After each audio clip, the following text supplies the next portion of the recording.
You know, when we think about the abortion issue, many times we go on rabbit trails, we go on tangents, and we talk about everything except for the issue itself.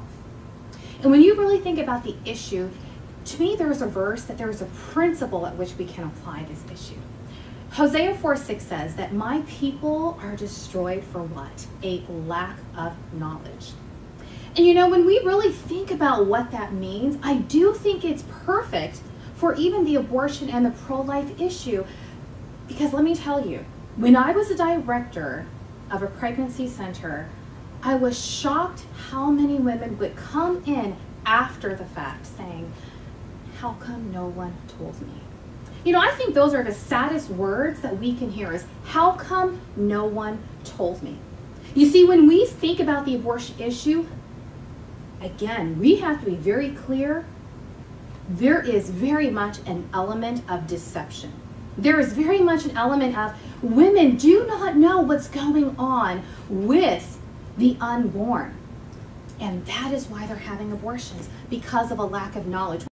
You see, a lot of women, even when they would come into my center and we tell them how far along they are, it meant nothing. They were still looking at me blank in the eyes because they didn't even know that their baby's heart was beating.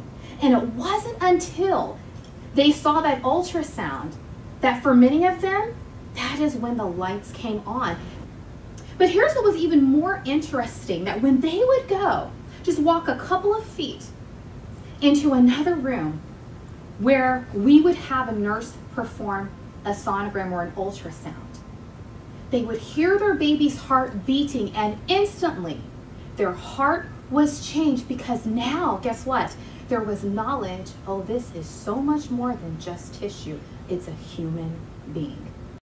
One of the phrases that I hear often is, oh, but you're preaching to the choir. Aren't you preaching to the choir when you're talking to the church? Do you even need to talk to the church, about this issue?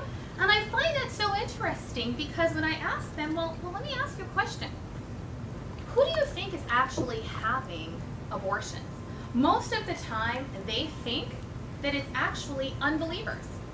But you would be shocked to know that 48% of women having abortions identify as evangelical Christians. And it's 27% of women that have abortions identify as Catholic. So when you really look at this issue, who's having abortions, we need to stop pointing the finger or stop assuming that it's everyone else, when guess what? It's actually happening to those in the church. You see, the problem is we don't really talk about this issue. So that's how come we assume that the person sitting next to me in church, on my left and my right, they probably believe the same way that I do. That is a mistake if we, as the church, do not address this issue. Did you know that some studies actually show that 43% of women, all women, will have an abortion by the time they're 45 years old? Well, guess what that means to the church? Those are people sitting in your pews. And you see, when we fail to address the issue, also what we're doing is we're failing to even give them healing and forgiveness from that abortion. You see, a lot of women have never been through an abortion recovery program, and that is why they're so burdened by that choice that they thought was going to free them. You see, we have an opportunity to partner with the pregnancy care centers, because oftentimes they have wonderful programs that they offer for women and men who have gone through an abortion. They need to know that the blood of Christ that was shed, it also offers forgiveness of not just any sin, all sin, including the sin of abortion. So I told you all that after we come back from break, that we're going to get into framing the debate correctly and making sure that we're confident in expressing why we believe what we believe. Well, before we do that, I kind of want to throw some things out to you, because I love participation. I want you to tell me, how do you think most pro-lifers come across when we are engaging in conversation? Now, before you answer, here's why I'm doing this. You know, 1 Peter 3:15 through 17 tells us that we're always to be ready to give an answer for the hope that we have. Then it instructs us how we're to do that. We're to do that with gentleness and respect. Do we really think that we do a good job of that? Oftentimes we're so passionate about the issue that sometimes that isn't always translated well. Let's start with number 1, framing the debate correctly. And let me tell you why, as you're pulling out everything. If we don't frame the debate correctly, we're going to lose.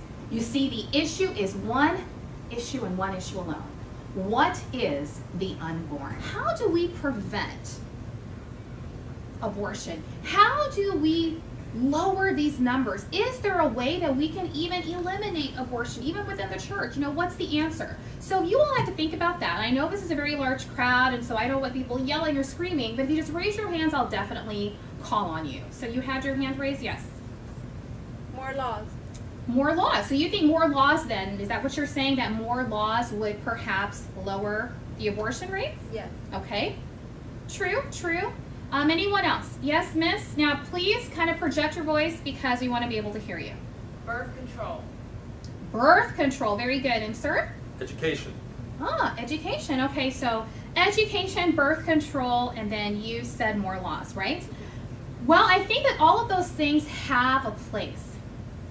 But I think that the most important thing we can do is prevent it so that it doesn't even happen. If we're serious about the pro-life issue, then we must connect the cause to the end result. We have got to connect the two. They go hand in hand. My favorite things, my favorite topic, which is how you can get more involved. And in fact, I love it when people ask me that. So how can I get more involved? So we're going to tackle that. Now, a lot of people say, well, can I pray? Yes, absolutely. We know that prayer is essential, but to me, that's kind of a given. We know that we do not wrestle against flesh and blood. We know this is a spiritual battle. So yes, we know that yes, prayer is essential because we can do nothing apart from Christ, and we don't want to operate in our own strength. But we do need more than just prayer. In fact, we need finances. We need you to financially partner with these pregnancy care centers. It really is so important. And let me kind of paint a picture for you. There's so many things they can do to reach out to the community and yes, help prevent all the abortions that we know are going to take place in the county. But you know what? For them to be able to do that effectively, they need funding. Now let me talk about the different types of funding and different programs, different things that they're doing that you may not even realize that they do, or the services they actually help to provide to women. You see, the pro-life movement is very pro-woman. It's very pro-child. So let me talk about some of the things they do. One, when you partner with these pregnancy care centers, what you're also allowing them to do is prevention. You're allowing them to partner and get into high schools with prevention programs that are going to connect sex. In fact, it's premarital sex with the abortion issue. As we've already stated, 90% of all abortions occur among unmarried women, according to the Alan Guttmacher Institute. So it does allow them to be able to partner and help prevent it. But secondly, maybe you're thinking, what are they doing at the college level? Well, you know, interestingly enough, half of all abortions occur among women under the age of 25.